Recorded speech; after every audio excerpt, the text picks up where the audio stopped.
It's a well-taken free kick as he's on his own. Can he get a shot in? There it is! There's the goal!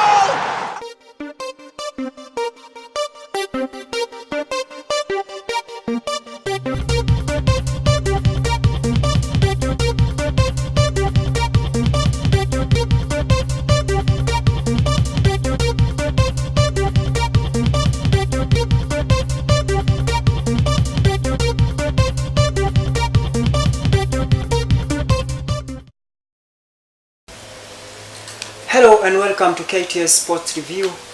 We are getting deeper to Africa Cup of Nations matches that kicked on the 17th of this month. And in my studio I have some two guests and my co-host Sam Ashari, who are going to help us understand in deep what happened in the Africa Cup of Nations first round. So I'll just give them a chance to introduce themselves, starting with my co-host. Okay, thank you. My name is Sam Ashari, and straight away we are going to our analysts, starting from the other side. My name is Vincent Kimega. I am a sports analyst, and I'm looking forward to discussing the games and the way the games have been going so far. My name is Kts Sports, and I am a sports analyst. We are going to discuss this African Cup of Nations, and we're going to look at the way things have been running. Thank you. Okay, the first round of group matches has come to an end and various results has been posted, and we are just going to get going with the first group, which had the host Equatorial Guinea, Congo, Gabon and Burkina Faso. Gabon, with the end of the first legs, the first round of Group A matches were leading the table with 3 points, followed by Equatorial Guinea and Gabon at 1 point each, and Burkina Faso at 0. I'm going to my guests right now and ask them how did they feel about the Group A, and what performance did you expect, and did the host Equatorial Guinea perform as they are expected? So let's start with Kimaiga. The host Equatorial Guinea, they performed actually to a bit more than what we expected, because coming to the tournament there were a lot of controversies concerning Equatorial Guinea. First of all, they weren't even host. They hadn't even qualified to the tournament in the first place. They were handed over the rights after Morocco had declined from qualifying. There were issues with the coach, right? And even they fielded a player who plays for defense as their main striker. So the first game of Equatorial Guinea was not up to par, right? It was not the normal way you enter into the game. It had a lot of difficulties, but watching the first game, it was good. It was a nice game. Hilary, do you have the same sentiment as Kimaiga on the host Equatorial Guinea? I think Equatorial Guinea, as we expected, were tipped to struggle, and so of course getting 1 point for them is a massive result, because of course you understand that they had to take the initiative of hosting the African Cup of Nations after Morocco had declined, and they were not as ready as we expected them. And of course the fact that they had to change their coach at the last minute shows that this result for them is a positive one. So, and Sam Ashari, how do you think of the host? I think they performed, bearing in mind the circumstances that they found themselves in. I think out of 10 I would give them a 7. 7 out of 10 you'll give them. Equatorial Guinea, what do you think of Gabon, Kimaiga? Gabon have an electrifying striker, Pierre-Emerick Aubameyang. He is playing a major role, and will play a major role in the tournament. Right, he scored the first goal of Gabon. It was a nice goal, quick 1-2. He ran in behind the defense, tried to cheat the keeper, didn't work. He remained composed, picked his spot, and put the ball in the back of the net. So for Gabon, Gabon has the potential to go on and even win this tournament, because it is a young side. They are very energetic, and they are very creative midfield. They create their play straight from defense, right, and they play together as a unit. So to me, Gabon performed very well. On the other hand, Burkina Faso, being the second runners-up in the last African Cup of Nations contest, they should have at least showed up. Right? They showed up, but they didn't really perform up to par, because they let in very easy goals, and they are a very strong side. So I think they should up their game, or they remain in the groups. So Gabon is a stronger team. Hilary, what do you think of Gabon, citing in mind they have the striker like Pierre-Emerick, who was among the contestants of the Africa Player of the Year? And how do you think of Burkina Faso? Do they still have a chance? Okay, Gabon is a good side, and of course you have highlighted the fact that we have Pierre-Emerick Aubameyang, who is a player for Borussia Dortmund, and he's a very quick forward, lightning quick in fact. And so they are always looking up to him. He's an outlet for Gabon. And when you look at the first goal, the way he scored that goal shows a lot of experience.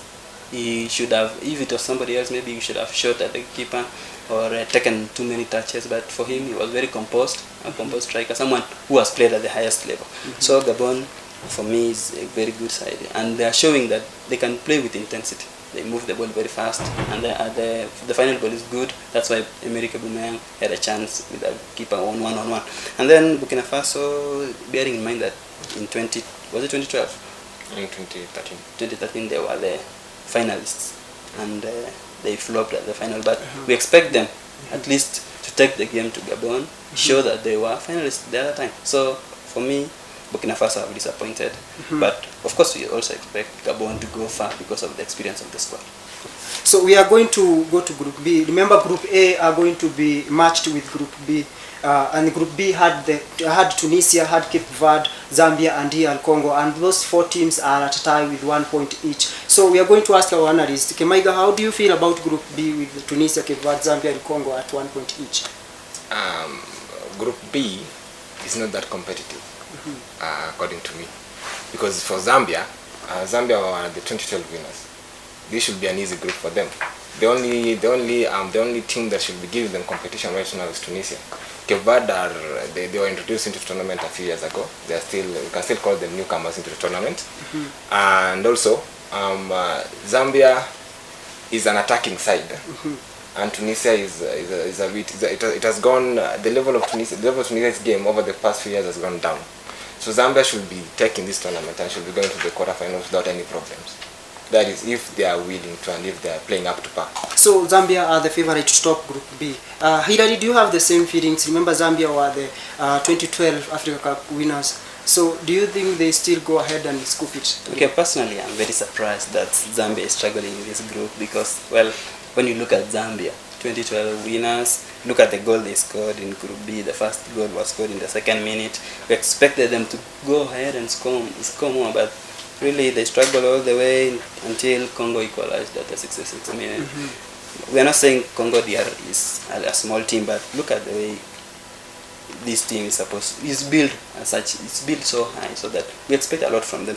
And then Tunisia, of course, is a team. 11 years ago they were champions of this tournament, and we expect them to also give some competition, maybe to Zambia. The also runs in this team, in this group, are Cape Verde and Congo DR. So I expect Zambia and Tunisia to qualify in this group and even go further in the tournament.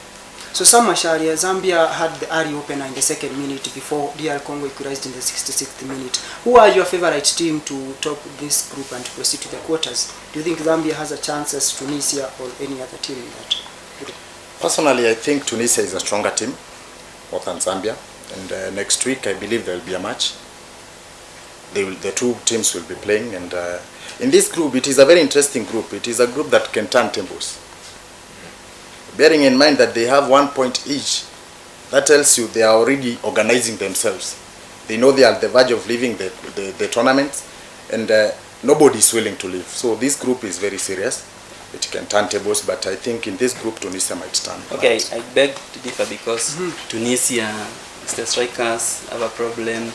We are expected a Tunisian side with very good strikers, but unfortunately they lost one of their strikers, or I think two of them were lost to injury, and so Tunisia is shorn of strikers. So it's a bit, they will struggle a little bit because maybe the outlet is no longer as effective as it were before. So for me, Masharia, I would say Tunisia will at least struggle, as we will not expect them to maybe perform the way they should have performed. Maybe we can bet on this one. I think Tunisia will beat Zambia. Then if you are betting on this one, then you are not looking at now Congo, Democratic Republic of Congo, because DR Congo has this young man from Crystal Palace. Balassi actually is a very important player. We've seen him grow from a good player to actually a first team selection player for all the teams, including Crystal Palace and in Congo. He played a very major role in the equalizer against Zambia. He's the one who scored actually the goal, and he created a number of chances. So if I'm going to look at Tunisia and Congo, I'll say if Tunisia do not up their game, Congo will surpass them. In the second. Suppose you considering Bolasie, and Bolasie is playing for Crystal Palace. At Crystal Palace, as we know in the EPL, are a team struggling maybe to beat relegation. Don't you think that it's not enough that Bolasie is only in EPL? Is it that because he's in EPL for you? No, it's not because he's in the EPL. It is because over the past few years, he's a player who has grown a lot over a very short period of time. If you look at Bolasie around 2 years ago, the way he was playing then and the way he's playing now has changed. So and we all know in a tournament, the will of one man can actually change the game. So you are saying we should also not underestimate the Congo? That was the Group B highlights, and straight away we go to Group C. In Group C we had Algeria, Senegal, Ghana and South Africa. I would like to know your feelings about Algeria. Who should top who according to your view will top the list? Okay, personally, Algeria is a very good team. They won the World Cup last summer. They went all the way to the knockout stages. You remember they beat South Korea 4-2 in the group stages. They also drew with Russia, and in the process they knocked them out. And now they are playing, and they took Germany all the way to extra time in their round of 16 stages. So I think Algeria is a very strong team. They have Slimani, a very good forward, he plays for Sporting Lisbon, and so I expect Algeria, if at the least Algeria should go all the way to the semi-finals. And of course, personally, I think they can get there, even win the tournament. So Tunisia is a very good side. And looking at Ghana, I think Ghana has disappointed in the first round. They played and lost to Senegal. Senegal is a very young side. Ghana experience, Asamoah Gyan, when you talk about experience, you know Asamoah Gyan in 2010 took Ghana all the way, almost in the quarterfinals, and until a controversial circumstances, Ghana were out. So I think Ghana and Algeria, they can still bounce. I mean, Ghana can still bounce back. Algeria should go all the way. Senegal, they are the tournament favorites. What do you think? Unfortunately, I don't agree with you there. Algeria on paper should be topping the tournament because they are the first ranked team, but that is on paper. Unfortunately, the game is not played on paper, it is played in the field. When you look at the first game of Algeria, they wasted a lot of chances. The passing was not up to perfection. There were a lot of mistakes here and there. You cannot say Algeria they just ranked in paper. Looking at the performance they staged in the World Cup, and they performed very well, actually more than Ghana, more than any other African team that was there. So I'll not say that Algeria is just based or ranked in papers. I'm sure Algeria will put a great performance. The World Cup was 4 years ago. It was 4 years ago. This is not the World Cup. This is the African Cup. The 2014 World Cup. The 2014 World Cup, Algeria pulled a very great performance. Yes, they did. What I'm saying is, that was a year ago, right? And now, when you're looking at the African Cup of Nations, not the World Cup, the style of play that is in the World Cup is not the same as the style of play that is in the African Cup of Nations. So are you disputing because, that? Let me explain first. Because when you look at the play, let's say the style play of Argentina, the way the Russia play is not the way African teams play. And judging from the first performance, the first game that Algeria did, they did not perform actually up to par. For me, I'm going for Ghana to top the group. Senegal have a good side, they have a young side, but it's not that much experienced. Ghana has proved in the past that can spark up surprises. Ghana, they have character. They are a team that they don't give up easily. They are a team that is in-depth. They are in-depth and psychologically they are very strong. So even if you look at the Senegal and Ghana game, actually what Senegal did was a smash and grab. They scored in the last minute and they won the game. For me, I would disagree with you. For that group, I will back up Algeria to top the group, followed by Senegal. Maybe because of time, let me ask the last question on this group. Where is the place of South Africa in the group? Okay, personally, I think South Africa is a young side. They lost the game to Algeria because of lack of experience. Personally, that's my feeling. And because the stats show that they had a lot of chances to score, but they couldn't finish their chances. They missed a penalty. Rantier missed a penalty. It shows lack of experience. There were situations where they were one-on-one with the goalkeeper. They couldn't get a goal. So I think South Africa, because of their lack of experience, the players are all home-based, they have a problem. Maybe that's because of experience. That's why they lost. Thank you. Kimega, what is your feeling? I will agree with him. South Africa is a young team, and this is a tournament for old men actually. So if they don't, as football is played on the field, and at the same time there is skill and there is experience, they both count when it comes to the game. Yeah, South Africa, true. I would also say they have no chance in that group. Deciding in mind, they have a new coach, though he's been very good. Sheikh Mashamba has been motivating them. But looking at the group who they are matched with, the likes of Senegal, Ghana, and Algeria, they are not going to make it this. Thank you. On that note, we end the analysis of Group C. Let's get to Group D very fast. In Group D, we had Cote d'Ivoire, Mali, Cameroon, and Guinea, all of which have 1 point each. Very fast, Steve Mwangi, what is your feelings of the group? I mean, that group has also some great players, the likes of Cameroon, Ivory Coast, and Guinea and Mali. I'm backing up Ivory Coast and Cameroon to proceed, though each of them has a point each. I would say Ivory Coast are better placed because of the likes of players they have, the likes of Yaya Toure, Boni, the likes of Javinho. Though he picked a red card, I would say they are still the favorite. Cameroon also have some great chance to proceed to the quarters. So that group, I would say Ivory Coast and Cameroon will proceed to the quarters. Kimaiga? I'll go for Ivory Coast and Mali. Mali players a unit. The players are unit. They are experienced in these types of competitions. They attack together. They defend together. They are a great side to watch. And I think due to that teamwork, their level of teamwork they have, they can actually become second runners up in the group. But for Ivory Coast, I think they will top the group. Okay, Ivory Coast have been a disappointment in the past. 2006 they were finalists. 2012 they were also finalists. They were semi-finalists in 2008, and this has really been a repeat performance. They are always getting there almost, and then they don't show up in the finals. So I think they have a problem with the way they conduct themselves. We have Yaya Toure, the current best player, African best player. We have Boni, Wilfried Boni. We have Gavinho. We have Salomon Kalou. We expect them to go all the way, but sometimes when they draw a game like the one they drew in the first round, I think it shows that they have a problem which they have to address. So I think, but I still hope, or I still have a feeling that they can top the group and go maybe even to the semis. So even Mali is a good side. So I expect the two to really show a very the desire and the experience to reach the finals.